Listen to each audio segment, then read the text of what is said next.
Interviewer, Donna Marie Curtin. Topic, Life and Legend of George Washington Clark. Granddaddy, what is your grandfather's name?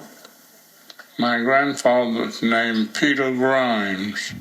And what was your grandmother's name? Annie Grimes. My grandmother named Annie Grimes. What was your father's name? My father's name, Henry Clark. And what was your mother's name? My mother's name, Mary Lizzie Clark. How many children did your parents have? My parents had 6 children. Granddaddy, can you tell us about your grandfather? What type of man was he? My grandfather was a good man. He was a slave, and he was to be sold just around the time Lincoln freed the slaves. He was to be sold to somebody in South Carolina. So Lincoln freed the slaves just before your grandfather was going to be sold, is that correct? Yes. Yes, just before my grandfather was to be sold, he was freed. So did your grandfather tell you of some of the stories that he had, of the things he had suffered? Yes, my grandfather told us about how he was beaten. He was stubborn, and he got a lot of beating, and they beat him so blood run from his back on the people's porch, and that made me very angry. I didn't have no use for the white man. Now, learning the stories that your grandfather told you about his past, and you said that you was very angry, did this affect you as you were growing up as a boy into manhood? Yes, I didn't want to have anything to do with the white man. That's why I left and come to New York so they wouldn't dominate over me like they did in Georgia. Did your father suffer any of this abuse from the white man?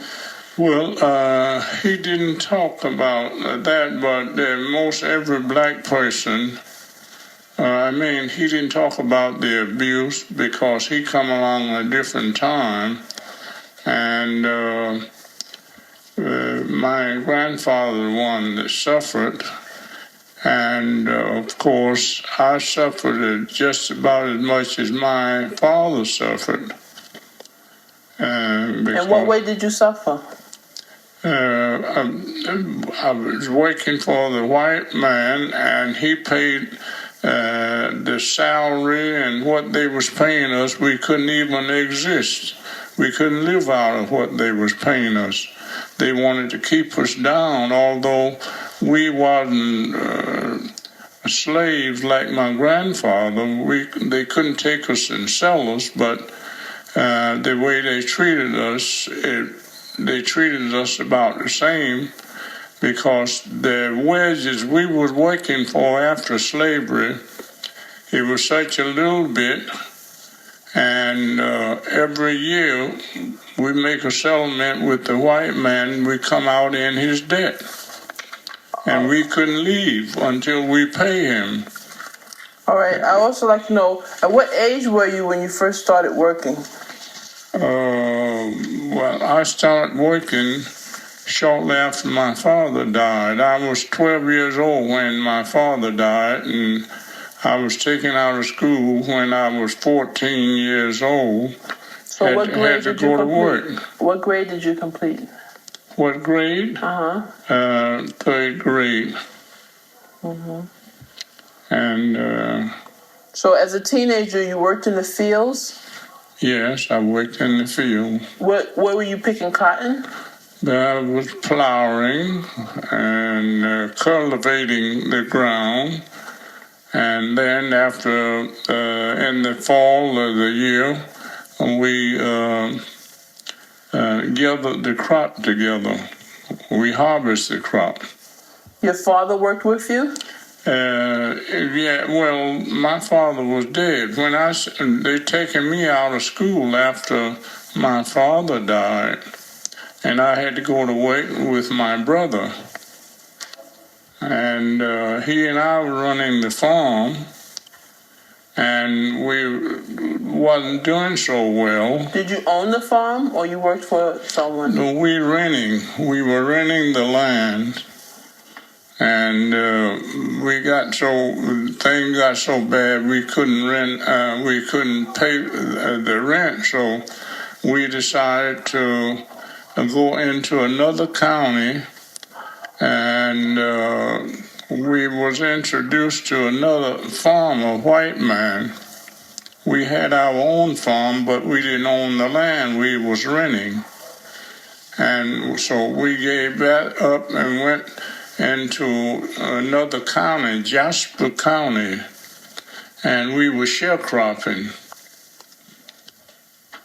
I guess you know what sharecropping is, huh? Yes. We were sharecropping, and so we worked there until my brother left home and went to the city.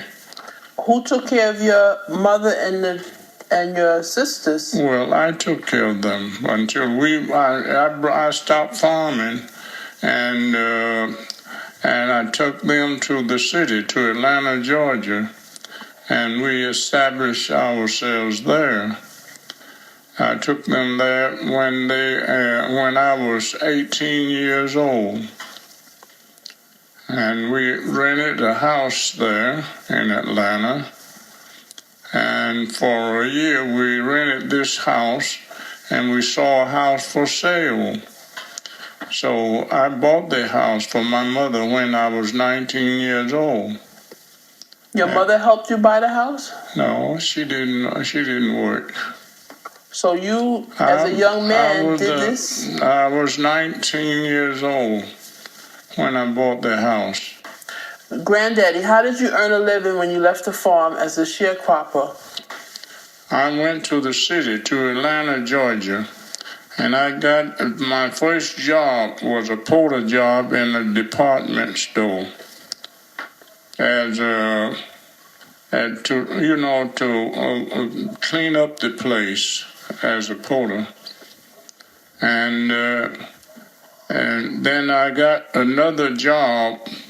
I did 2 jobs for quite a while, and I made money, and I bought my mother a house when I was 19 years old, and she died when I was 20. So, Granddaddy, before your mother died and you bought the house, did you plan and that you wanted to buy this house for your mother? yes. So you saved your money as you worked to buy this house? Yes, I've held down 2 jobs for quite a while to have money to buy the house. So when we left the farm, we didn't leave the farm altogether broke. We had money. The last year we farmed, we had some money, and we went down to Atlanta, Georgia, and we rented the first house for a year. And the second year we was there, we found the house was for sale, and I bought that house. I was too young to sign my name. And my mother, she had signed her name to it. And so she died. And the year she died, I was 20 years old. Excuse me. I have a question. Yeah. You had a 3rd grade education. Yeah. You worked hard, and you was able to buy your first house at 19 years old. Yeah. Were you able to read? Was I able what? To read. Yes, I could read a little. Okay. But Were you able to write? no, I wasn't. I could write enough to sign my name and so forth. But yet you had an ambition at a young age to do all that you have done. And by the age of 19 years old, you was taking care of your father's responsibilities of taking care of your mother and your sisters and bought a house. Yes. All My right. brother was the oldest, but he left us on the farm. And so I got tired of the farm, so I went to the city, the same city that he was in. He was in Atlanta, Georgia. Granddaddy, Yes. after your mother died at the age of 20, what did you do? Well, after she died in February, and the last day of August the same year, I left Atlanta, Georgia. Yeah. And so the same year she died, I left the last day of August for New York City. And I've been here in New York ever since. And how many years has that been that you've been in New York? How many years I've been in New York? Yes. Well, I came here 1926. The first day of September, I landed here. So you arrived here in 1926 in New York, and it's 1992 now, so you've been here 66 years, huh, Granddaddy? Yes. Okay, and since you've been in New York, what type of job did you have from the beginning? Well, I came here and I started the work in the laundry, wet wash laundry. And I worked in the laundry until I got an idea of what the laundry was all about. I learned the skill in the laundry, and I promoted myself by leaving one job, going to the other with I would say more experience. I had a less paying job to start in the laundry, but I worked up and become one of the top workers with a skill in the laundry. Did this satisfy you, being the top worker working for a white man? No, working for the white man, they didn't pay me just like they would a white man. They paid me like they pay black men. And so I quit. And I went and did the laundry business for myself. I learned the skill. I learned how to operate. And I went in the laundry business myself. When you went into the laundry business for yourself and you had quit the job, did you have money to make an easy transition? Did I have money to go in business? Yes. No. So you quit a job, had nothing, and started a business? I started a business with a push cart. And I worked a couple of years with a push cart, going from house to house, getting people laundry and taking it and take it to the regular steam laundry and got the work done. And I had to pay the steam laundry to do the washing and ironing. And where did you live? Did you have an apartment? Yes, I had an apartment. I was married when I went into the laundry business. And so how old were you when you got married? I was 22 years old. And what was your wife's name? Mort Deed. My wife was named Mort Deed. And where did you meet her? In the church in Harlem. Mm-hmm. Were there any children from that family? Well, we had one child, but the child died. She died with the child, first child. She died in 1929 in Brooklyn Hospital. And you also had the laundry at that time. No, I didn't have the laundry that time. I got the laundry I was working in the laundry that time. Granddaddy, when did you go into business for yourself? After my I went in business for myself after second marriage. And how did you meet your second wife? I met my second wife.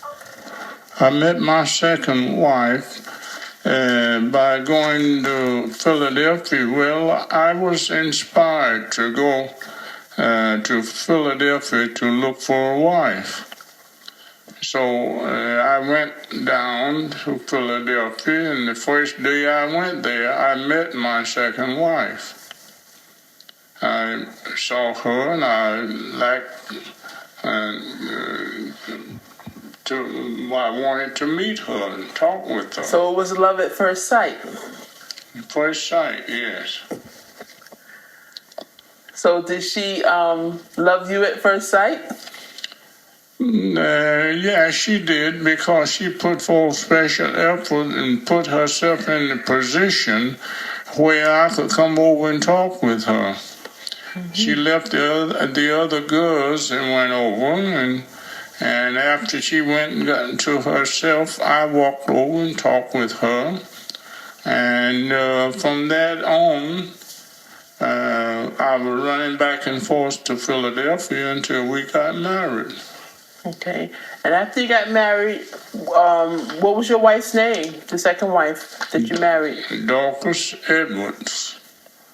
Mm-hmm. My second wife was named Dorcas Edwards. And how many children did you have from your second marriage? 8 children. Mm-hmm. Granddaddy, how did you take care of your family after the first child? Well, I had hardships, but I prayed and asked God to help me.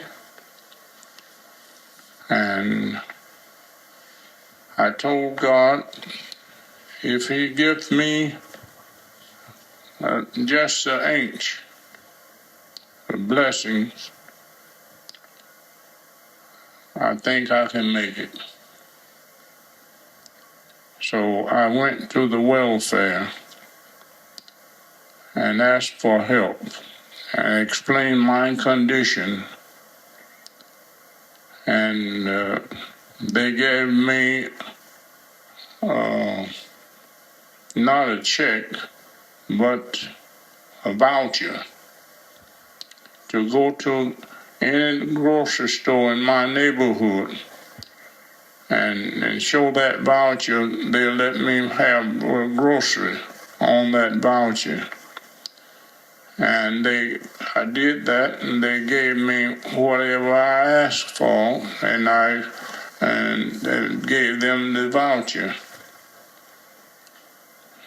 So as long as I was getting a little help, I made enough money to start in the laundry business with the push cart and to pay the rent.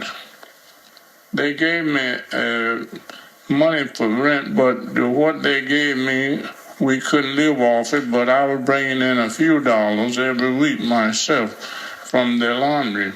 I had to pay the laundry to do the work until I was able to set up something I could do the work myself. And so I told God, if He give me just a little toehold, I'll be able to make it. So I went down to the welfare and asked for help. And I told them the same thing. All I need you for temporary, I'll be able to make it on my own. So they told me, well, we'll help you. And when you get so you think you can make it on yourself, well, just come down and let us know. So I did that. When I got to the point I thought I could make it on my own, I saw a car, a little Dodge car, for $30 at that time. I bought it. It was a good running car, and I went out just like a laundryman would go with the truck, looking, getting work together and putting in the car and bringing it into the laundry, and I paid them to do the work. And I built up a good laundry route that way. And I paid them once a week. At the end of the week, I paid them for the work they did for me. And I grew until I was able to go down and tell the people at the welfare I don't need them anymore. I can handle it myself now. So you opened up your own laundromat? No, I didn't open up a laundromat that time. I never had a laundromat. I had a steam laundry. I bought a steam laundry, just like the white man had. So I run that until I grew, and I bought a laundry. And so I was doing my own work. I hired help. And I grew, and I bought another laundry. I bought that laundry, and then later on, my son coming out the service, I bought another laundry. We were operating two laundries at the same time. Granddaddy, through your struggle of picking up laundry and earning money through that to take care of your family, where did you get enough money from to open up a laundromat? I say, how did I get the money? I saved money as I was going along. I didn't have a lot of children at that time, but I had about 4 children, and I borrowed money from my baby sister.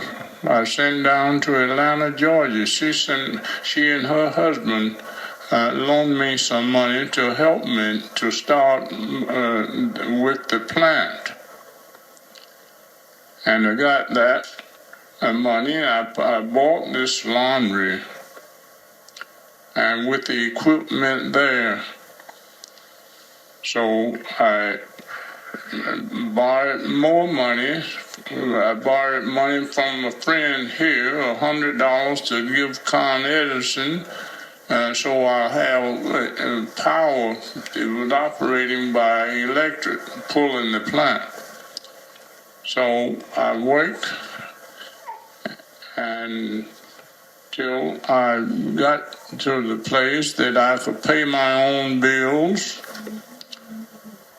And then after I got to the place I could pay my own bills, I went down to the welfare and told them I didn't need them anymore. And they told me, well, we appreciate you very much. Anytime you get up against it, you need help, don't be afraid or don't be ashamed to come down and ask for help. And they told me they wish they had more of the people on the welfare do the same as I did.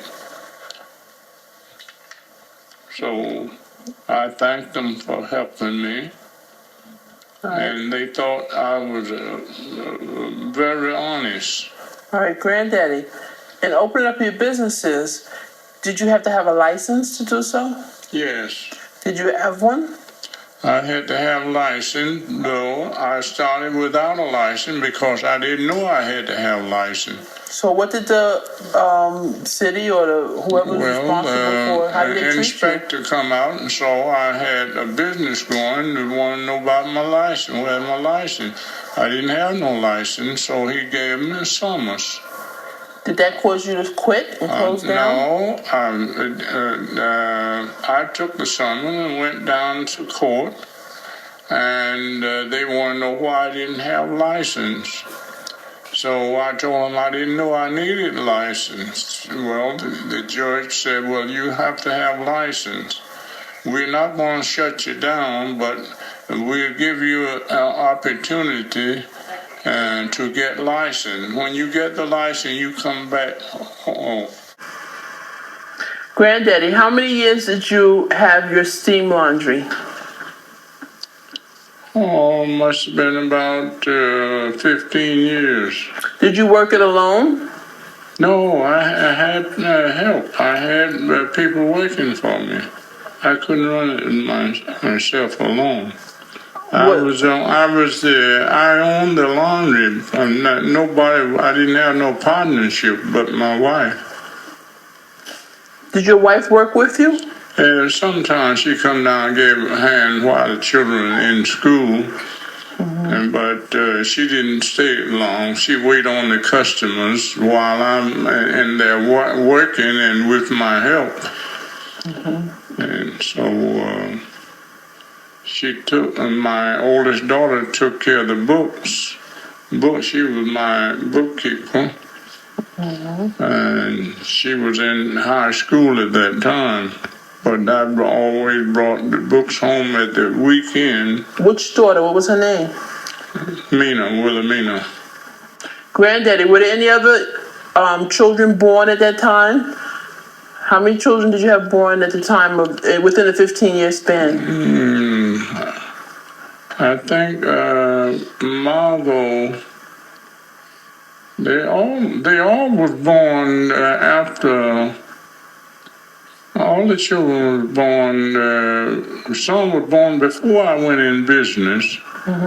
And so the younger one, they was born around the ending of the business.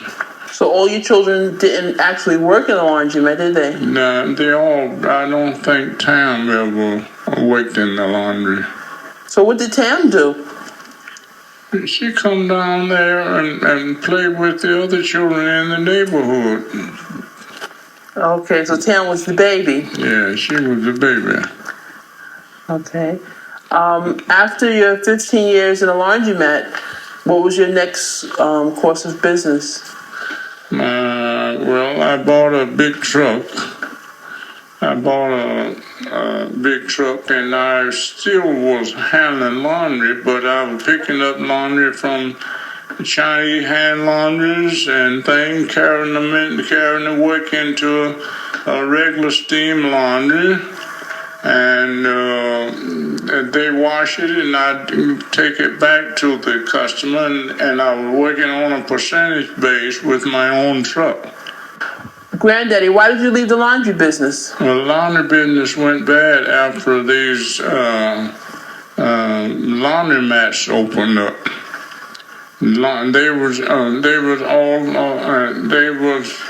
Sometimes they one on this block and one on another block over a little further, and they put the steam laundries out of business.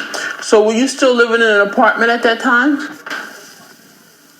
No, I wasn't living in an apartment. I was living where I am now. And where is that? Huh? Where do you live now? You want me to give the address? Yes. 785 Quincy Street. So that's going to be a landmark in years to come. Yeah. Okay. Now, we spoke about your childhood up until the point of your business and purchasing a home. Tell us, are you a religious man? Yes, I'm a religious man. What impact has religion had upon your life? Everything you read in the Bible, I don't accept it as that. I got to follow that. Everything in the Bible isn't mine. I don't accept it as my God, religious God, because God, there are a lot in the Bible that God didn't. I don't think God had anything to do with. Because the Bible is very confusing. That's what I think. You go to a church, they have one church have rules and regulations. You go to another one, they have different rules and regulations, just like tithing. The preachers today are teaching tithing, but they don't say why you should tithe. Bring all your tithes into the storehouse. And that's what God requires. But I don't believe the way they carry tithes out. It isn't right for you to bring all your tithes in the storehouse. Because I had a pastor come to me and told me that, telling me I didn't put enough money in the church. We teaches the tithing. And I says to him, I said, I know you teach it that, but you want me to pay my tithes? He said, yes, we teaches that. I said, I asked him a question. I asked him, yeah, all right, I give my tithe, providing if the church give me, what did I say?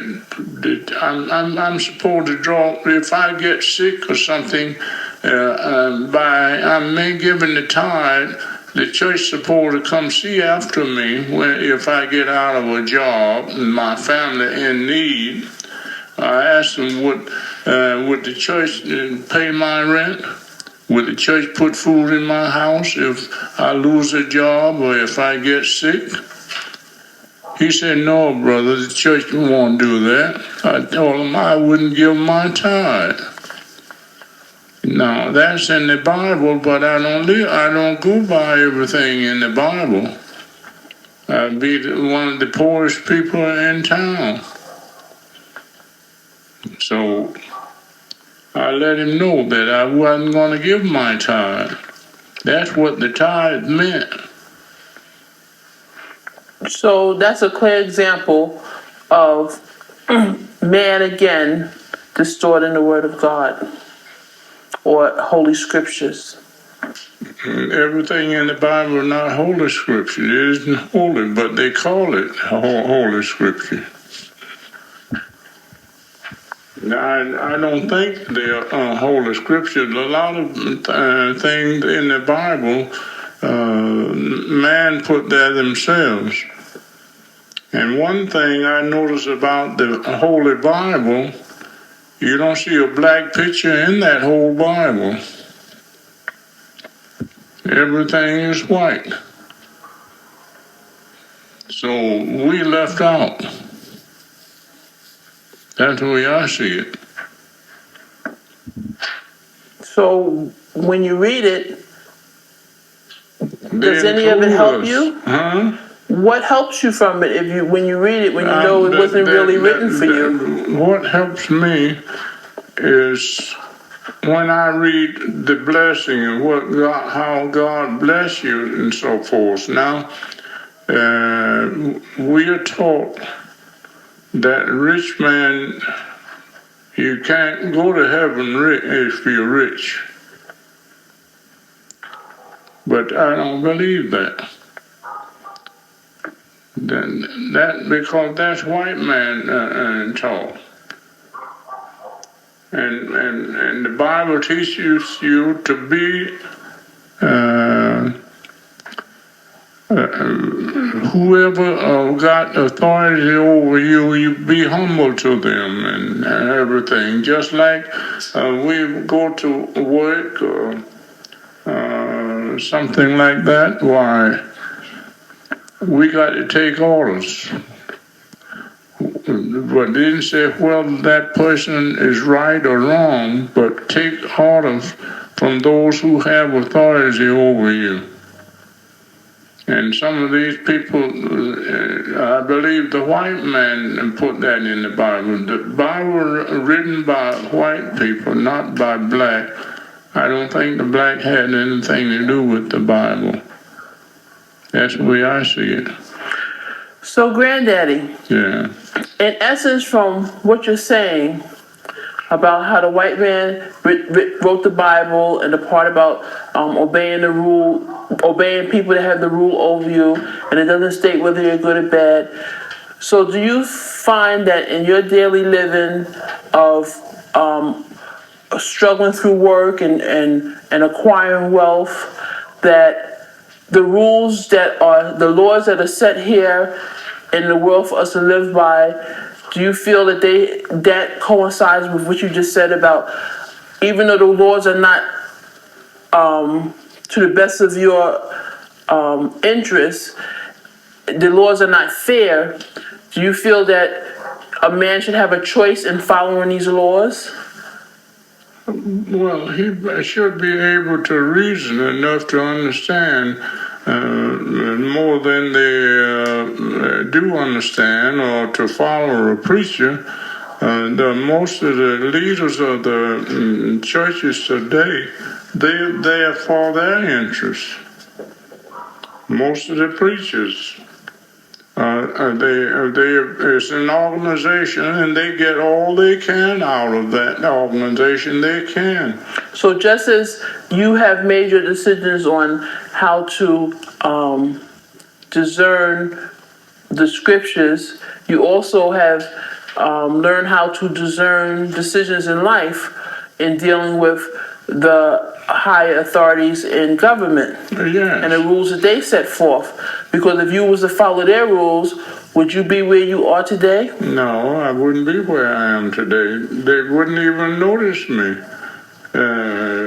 because I haven't got the education.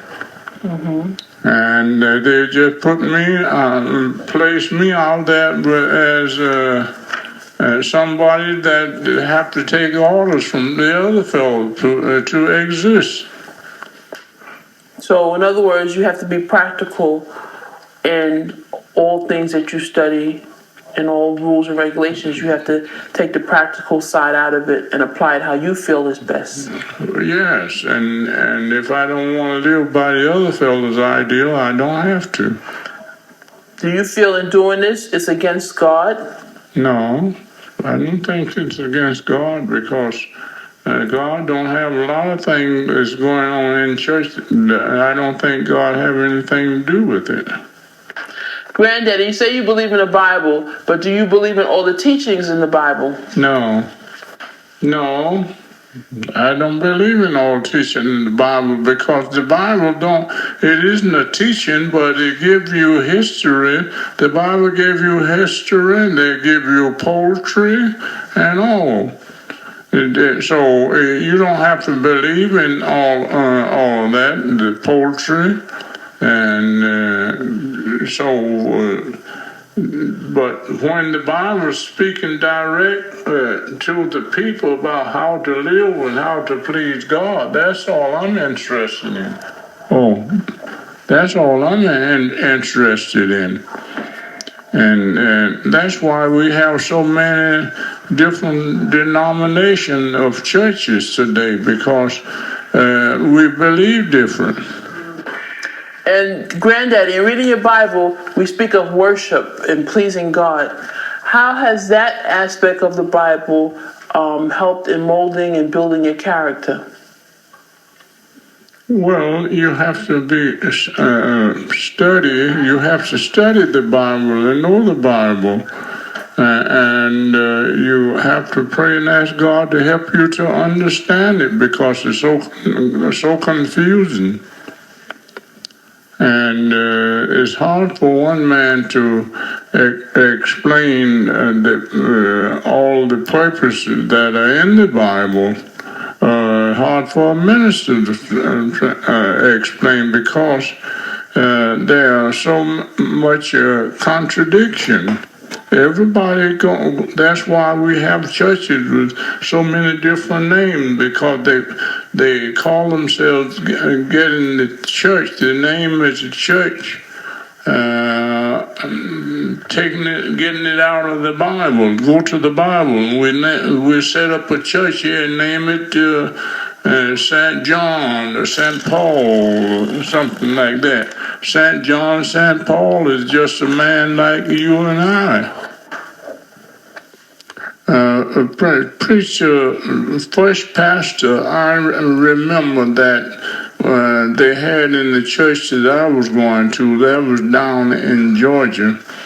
And this minister told me, he says, boy, if you die at your age now, you'll burn in hell just like a frying-sized chicken. Now, that's what a preacher told me. Because I didn't join the church. I was up in my teenage before I joined the church, and he tried to frighten me.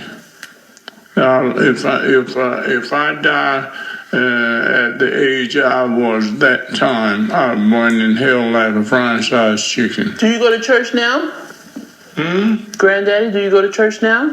Whenever I feel like it, I'm not no member of no church. So do you think you're gonna fry like a chicken because you're not a member of the church now? No, I don't. I don't think about those things. I go by what I understand. What I don't understand, I try to understand what the other fellow are giving, but I can't understand what they're talking about. So does worshiping God, is it based on going to church? Or can you worship God not going to church? Yes, I can. That's the way I see it. If I don't go to church, I don't have to go out there in the street and get in trouble or curse somebody out or something. I can be a man. I can be a gentleman without going to church. And I believe God blessing me.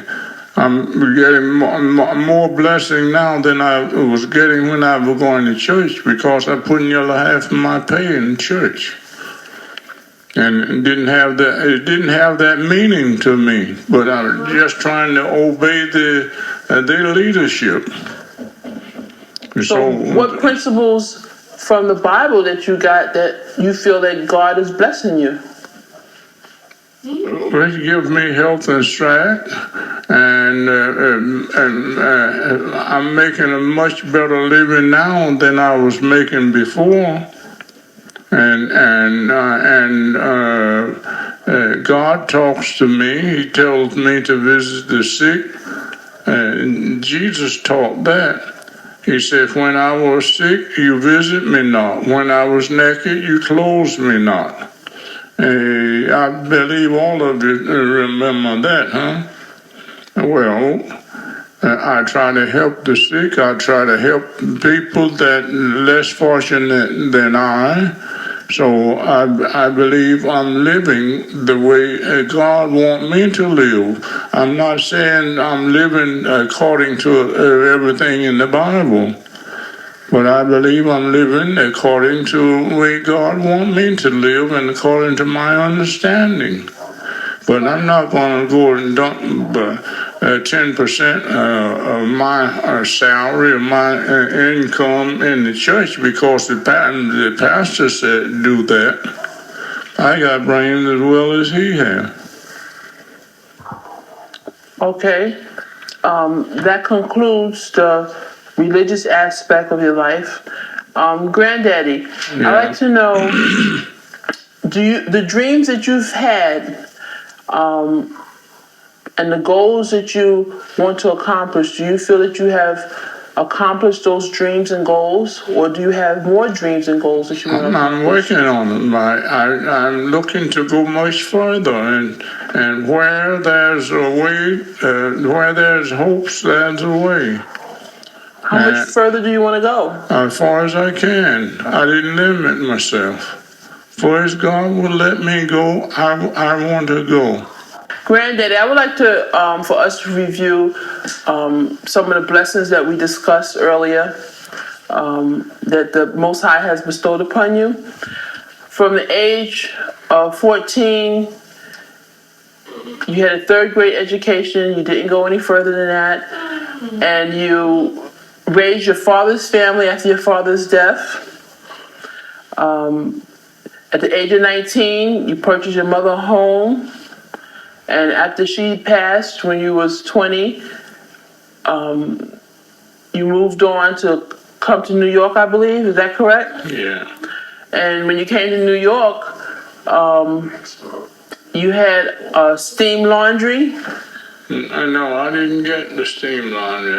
I went to work in somebody else's steam laundry. I didn't have no laundry. Okay, so you worked for someone, and you was a top paid worker because you did your job so well. Is that correct? Yes, I learned the skill. Right, and then you used that skill to operate your own steam laundry. Yes. From after operating your steam laundry, you were able to purchase your first home, which is 785 Quincy Street. Correct? Yeah. Between that time, has there been any other accomplishments that we left out? Well, I didn't just buy a home. I bought 5 houses. Yes. Have you had any other businesses? Yes. Oh, yeah. What other businesses have you had? I had 2 years of business in coal business in Jersey City. And when was that? 1935 and 36. I had the coal business. And I was going to Pennsylvania 5 and 6 days a week, pulling coal out of Pennsylvania, bringing it in and selling it. And I had a salesman. He had customers waiting. When I get back, I dump the whole load in the cellar, in the people's cellar, and go back the next day and get another load for another customer. Did you have your own truck? Yes, I had my own truck. And how did that truck help you in your business? Very good, because it's a brand new truck. And so I didn't have no problem in traveling. And I was going out every day, 5 days a week, 5 and 6 days a week, pulling coal in Jersey City, dumping the whole load in the people's cellar. And I get paid, and I go back and get another load for somebody else. I had a salesman. How many people you had working for you?